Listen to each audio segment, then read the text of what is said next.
Bismillahirrahmanirrahim.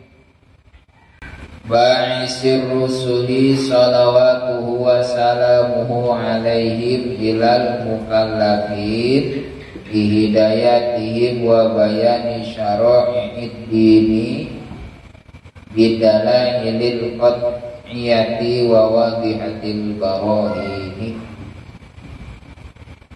Ba'isir rusuli, yang mengutus Rasul-Rasul. Ba'isir rusuli, yang mengutus Rasul-Rasul. Salawatuhu, segala rahmatnya, wassalamuhu, dan salamnya,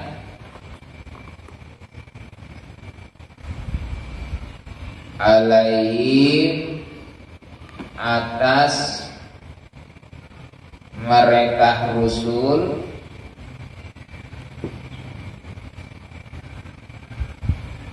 ilal mukallafina, terhadap orang-orang mukallaf.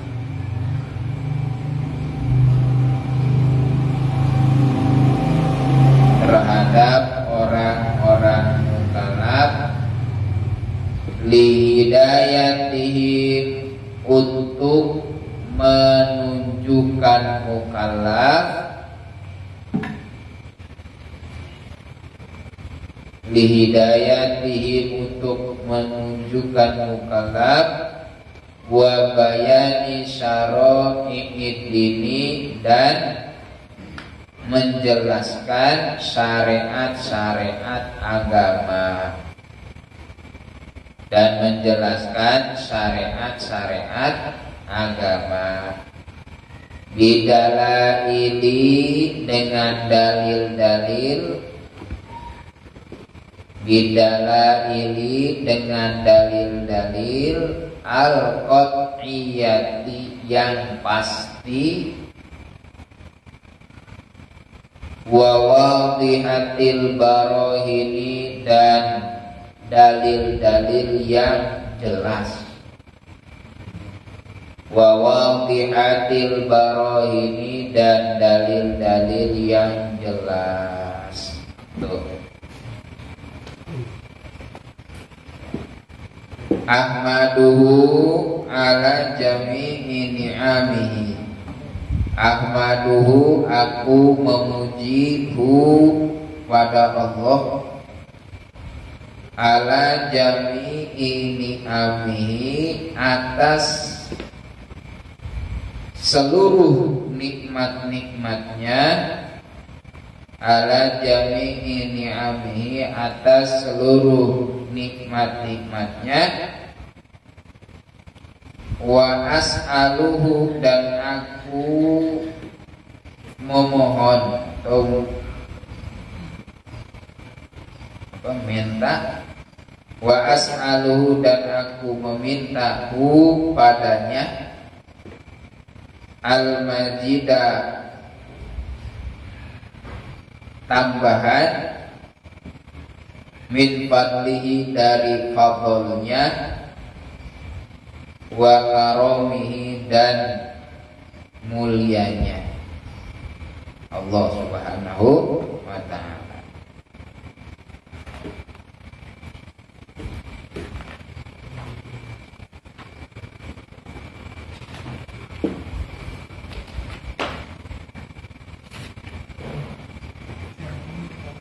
Ba'isir rusuli, jadi segala puji hanya milik Allah Subhanahu wa ta'ala.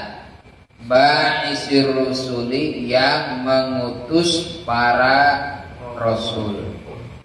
Dengan apa? Amar ma'ruf dan nahi munkar. Perlu diketahui, para rasul itu ada 313. Ya, jumlah nabinya itu 2.214.000 nabi. Nah, kalau rasul adanya 313. 13. Yang wajib diketahui, yang perlu diketahui, yang dicatat 25 ya. Anak-anak PAUD juga kenal, tahu, tahu bukan kenal. Kalau kenal mah ya tahu orangnya, tahu namanya. Ya dari Nabi Adam sampai Nabi Muhammad SAW. Dan itu Rasul. Nah kalau Rasul, apa perbedaannya Rasul dan Nabi? Kalau Nabi adalah lelaki yang diberi wahyu tapi tidak diperintahkan untuk menyampaikan. Itu Nabi. Berbeda dengan Rasul. Rasul lelaki yang diberi wahyu diperintahkan untuk menyampaikan. Nah, berbedanya di situ, menyampaikan dan tidak menyampaikan. Kalau menyampaikan berarti Rasul, kalau tidak menyampaikan itu Nabi. Ya seperti Nabi Yusa atau Nabi mana? Banyak. Nabi Khidir. Kalau Nabi Khidir itu diikhtilafkan kenabiannya, diittifaq kewaliannya. Ulama ada yang mengikhtilafkan kenabiannya, ada ittifaq mufakat kalau wali kewaliannya. Nah Nabi Khidir itu yang namanya kita umat Islam ya, untuk itu ya Nabi, tergolong Nabi. Nabi Khidir itu adalah Nabi. Ya sampai akhir ayat itu terus Nabi Khidir ada, masih yang masih hidup ya Nabi Khidir alaihissalam. 313.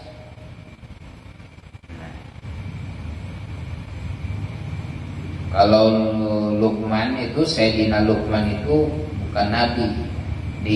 Kan dicatat di Al-Quran, diabadikan ada ayat namanya Luqman, surat Luqman. Itu Luqman, Sayyidina Luqman itu orang yang dikasih oleh Allah ilmu hikmah. Hikmah itu artinya ilmu nafi. Bahkan wasiatnya kepada anaknya la tusyrik billah, jangan kau sekutukan Allah, itu ilmu nafi. Artinya dikasih oleh Allah ilmu hikmah, ilmu nafi, ilmu yang manfaat. Nah itu bukan Nabi. Nah sejaman Sayyidina Luqman itu dengan Nabi Daud alaihis itu sejaman. Ya kan, nabinya Nabi Daud, ya walinya itu Sayyidina. Jadi itulah kurun. Nabi Daud dikasih kenabian oleh Allah, Sayyidina Luqman dikasih oleh Allah hikmah. Hikmah itu ilmu nafi, ilmu yang manfaat gitu. Jadi Rasul adalah jumlahnya 313. Ada yang mengatakan 314, ada yang mengatakan 315 ya. Jadi wajib bagi kita mengetahui 25 nabi, gitu kan? Ada Idris, Nuh, Hud, Soleh, Lut, Ibrahim, Ismail, Ishak, Yakub, Yusuf, Su'aib, Harun, Musa, Daud, Sulaiman, Ayub, Dzulkifli, Yunus, Ilyasa, Zakaria, Yahya, Isa, Nabi Muhammad sallallahu alaihi wasallam. 25 nabi. Salawat dan salam semoga terlimpahkan alaihi terhadap Rasul.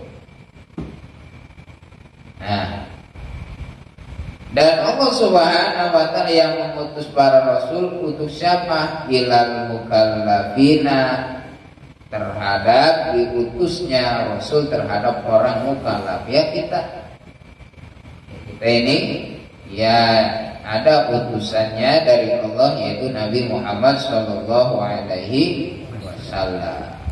Nah, kenapa kita itu perlu memang adanya Rasul? Ya, yaitu tadi Allah Subhanahu wa taala Maha tahu atas kebutuhan kita secara rohani, secara kepribadian tentang Allah, secara hukum dan segala apapun perlu adanya Rasul. Kenapa? Ya Rasul itu adalah yang mu'allim, yang mengajari umat-umatnya. Nah, kenapa Nabi Muhammad dijadikan Nabi terakhir? Karena di umat Nabi itu sudah mengalami peradaban yang luar biasa, kemajuan pola pikirnya, maka ya tidak perlu adanya Nabi setelah Nabi Muhammad. Kalau sebelumnya itu masih ada terus perubahan. Secara hukum masih ada perubahan. Dari Nabi Adam secara hukum menikah boleh dengan kakak dengan adik, diganti, disalin, disempurnakan, sampai syariat Nabi tidak boleh menikah dengan kan orang ya, dari zaman Nabi Adam ya belum ada istilah bebesanan kan, yang orang satu rumah kan gitu. Satu rumah ini. Itu kan?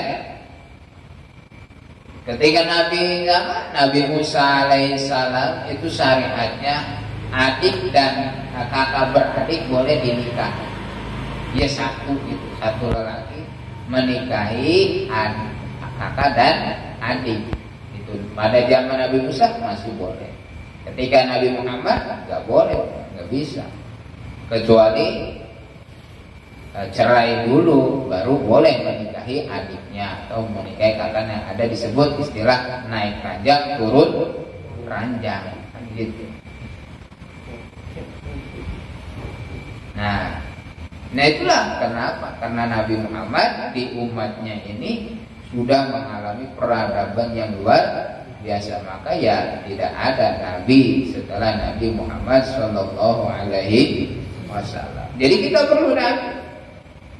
Ya kan? Kenapa Allah mengutus para Rasul ke mukallaf lihidayatihim, untuk menunjukkan mukallaf, petunjuk, ditunjukkan melalui kepribadian Rasul menjadi akhlak, atau melalui perilaku Rasul menjadi hukum. Ada yang wajib, ada yang sunnah, ada yang mubah, itu kan? Ini kan Rasul makan, tapi ya bukan berarti menjadi suatu hukum wajib. Ada yang terjadi hukum mubah, makan mubah. Ya artinya ya gak makan pun gak dosa. Beda kalau lagi bulan puasa, kan? Kalau bulan puasa, ya kalau sengaja ya dapat dosa. Terus ya wajib qada karena sengaja. Beda dengan udzur. Kalau udzur ketika sakit ataupun dalam perjalanan, nah itu boleh untuk tidak puasa. Nah itulah hidayatihim wa bayani syara'iddin, dan Allah mengutus Rasul itu untuk menjelaskan syariat agama, hukum-hukum Allah yang disyariatkan dijelaskan oleh Rasul. Tentang sholat, sholu kama ra'aitumuni usolli, sholatlah kalian sebagaimana aku sholat. Artinya itu perintah sholat secara global. Artinya hadis itu menunjukkan ya sholatlah seperti sholatnya Rasul, itu secara global. Adapun masalah perinciannya ada hadis-hadisnya. Ketika Rasul takbir ada hadisnya, mengangkat tangannya ada. Ketika Rasul berdiri apa yang dibaca, Fatihah. Ketika Rasul setelah baca Fatihah ada, setelahnya itu bacaan surat. Ketika itu setelah sholat ruku, itu ada perinciannya. Itu tuntunan sholat. Itu tadi, Rasul itu diutus oleh Allah untuk apa? Menjelaskan hukum-hukum yang disyariatkan oleh Allah Subhanahu wa ta'ala. Makanya kita ya secara memang umat Islam ya sebisa mungkin untuk mempelajari hadis-hadis Rasul ya melalui kitab-kitab kajian para ulama gitu. Kalau saya apa? Ya bukan itu. Saya mau membacakan ya ulamanya siapa? Di sini Imam Nawawi. Ya, saya hanya menyampaikan, bukan ahli hadis, tapi ini saya membacakan saja. Dalil dan dengan apa? Bidala idil qotiyah, dengan dalil-dalil yang pasti, dengan dalil-dalil yang jelas. Pasti, tentu jelas, pasti dari hadis-hadis yang sahih itu akan menjadi suatu ketetapan hukum. Itu tadi perilaku Rasul, segala ucapan Rasul itu menjadi suatu ketetapan hukum. Bisa menjadi hukum itu wajib, bisa menjadi hukum itu sunnah, bisa menjadi hukum itu mubah. Atau larangan Rasul bisa menjadi itu haram, bisa menjadi makruh. Itu larangan. Seperti mana Rasul mau sholat ketika sholat wudu ya, setiap sholat ketika punya hadas, dari ucapan Rasul, sabda Rasul itu kan harus suci daripada hadas kecil dan besar, hendaknya berwudu ya kalau memang mempunyai hadas kecil. Hadas besar mandi, itu daripada hadis Rasul. Nah kalau memang ini hadis arba'in ini meliputi segala nasihat kepentingan agama, secara akidah ada, secara hukum fikih ada, secara nasihat mau'idhah juga ada di kitab hadis arba'in lengkap. Ada hadis itu menjelaskan tentang hukum, ada kitabnya, di semuanya hukum-hukum itu di hadis-hadis masalah hukum ada kitabnya. Ada masalah mau'idhahnya, nasihatnya dari hadis ini, hadis nasihat dikumpulkan oleh ulama. Nah, kenapa hadis disebut hadis arba'in? Karena hadisnya itu 40 hadis saja yang dicantumkan. Bahkan nanti di depan ada keterangan, barang siapa orang yang menjaga menghafal 40 hadis ini akan digolongkan para anbiya. Ada yang mengatakan dakhalal jannah, masuk surga. Hafal 40 hadis. 40 hadis. Jadi nanti satu hadis hafalin.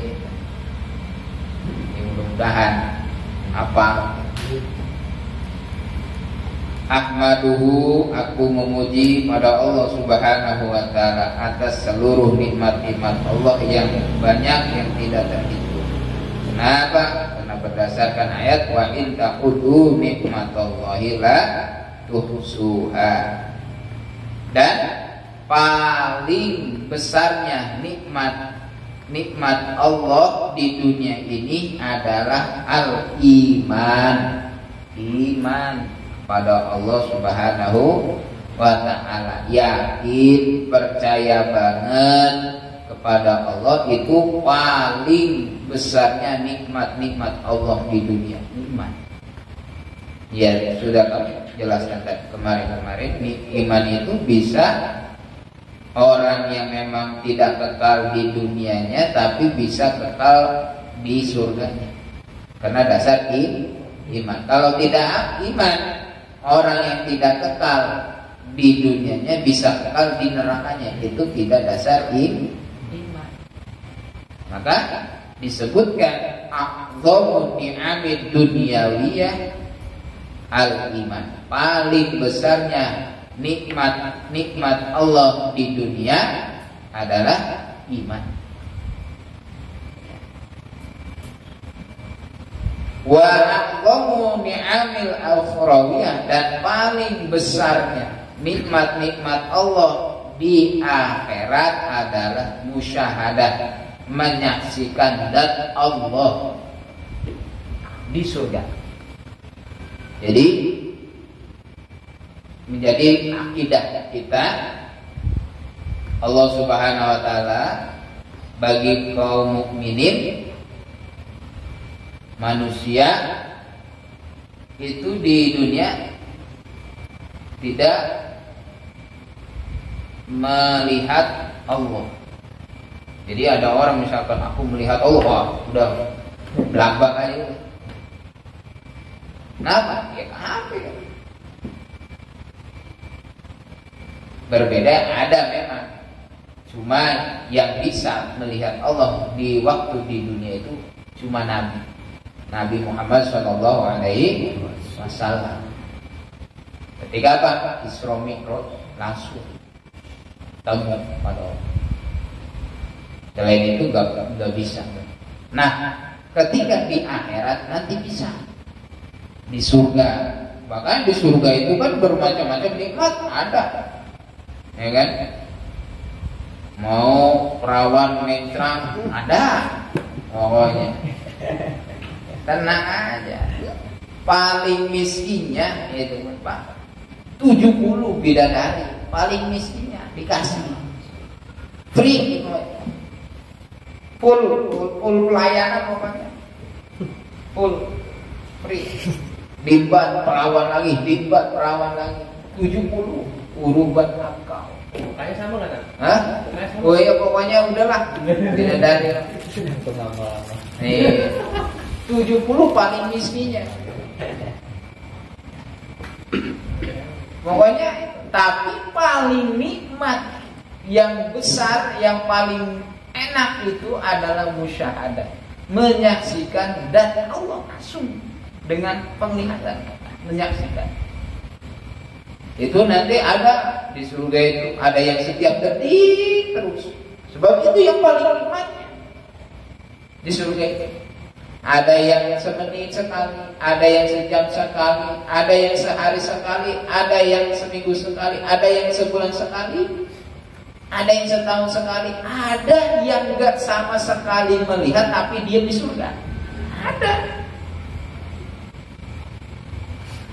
Yang tadi itu orangnya yang di dunianya mungkin ya tidak mau mengenal Allah Subhanahu wa taala, tidak makrifat kepada Allah.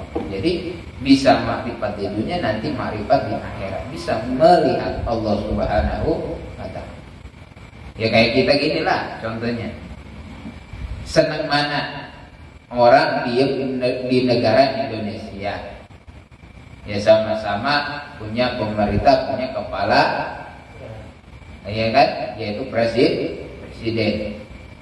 Senang mana orang yang memang jauh dari presiden, orang yang selalu dekat dengan presiden? Senangan mana? Orang yang dekat presiden lah, ya kan? Ya kita walaupun memang merasakan kebijakannya, kan? Semuanya juga merasakan kebijakan. Tapi yang paling enak siapa? Orang yang selalu melihatin presiden, dekat dengan presiden. Toh ajudannya, ya kan? Sama supirnya, ya kan? Ya kan melihat sama presiden, dihormatin sama rakyat juga, walaupun bukan presiden, ajudan presiden, keren. Nah itu kan di dunia, hal dunia, mencontohkan hal duniawi. Jadi a'dhamu ni'amil ukhrawiyah, paling besar nikmat Allah di akhirat adalah musyahadatillah, menyaksikan zat Allah Ta'ala di surga. Wa as'aluhul majid, dan aku memohon kepadanya tambah kenikmatan dari kebaikannya Allah dan kemuliaannya Allah Subhanahu wa taala. Wallahu a'lam bishawab. Al-Fatihah. Bismillahirrahmanirrahim. Alhamdulillahirabbil alamin arrahmanir rahim maliki yaumiddin. Iyyaka na'budu wa iyyaka nasta'in ihdinas siratal mustaqim siratal ladzina an'amta 'alaihim ghairil maghdubi 'alaihim waladdallin. Allahumma shalli 'ala sayyidina Muhammad wa 'ala ali sayyidina Muhammad salatan tujina biha wa wal afat wa taqbilana biha jannal hajat wa nurina biha nisai'at wa tanfa'u biha raka'at darajat wa tuballighuna biha fardiyat min khairatil hayati wa qadir. Allahumma bahina ilma syari'a wa tariqal hadith wa slamina biha sayyidina Muhammadin sallallahu alaihi wasallam. Rabbana hab lana min azwajina wa dhurriyyatina qurrata a'yun waj'alna lil muttaqina imama. Rabbana atina fid dunya hasanah wa fil akhirati hasanah wa qina adzabannar. Wa sallallahu ala sayyidina Muhammadin wa ala alihi wasallam. Alhamdulillahi rabbil alamin. Assalamualaikum warahmatullahi wabarakatuh.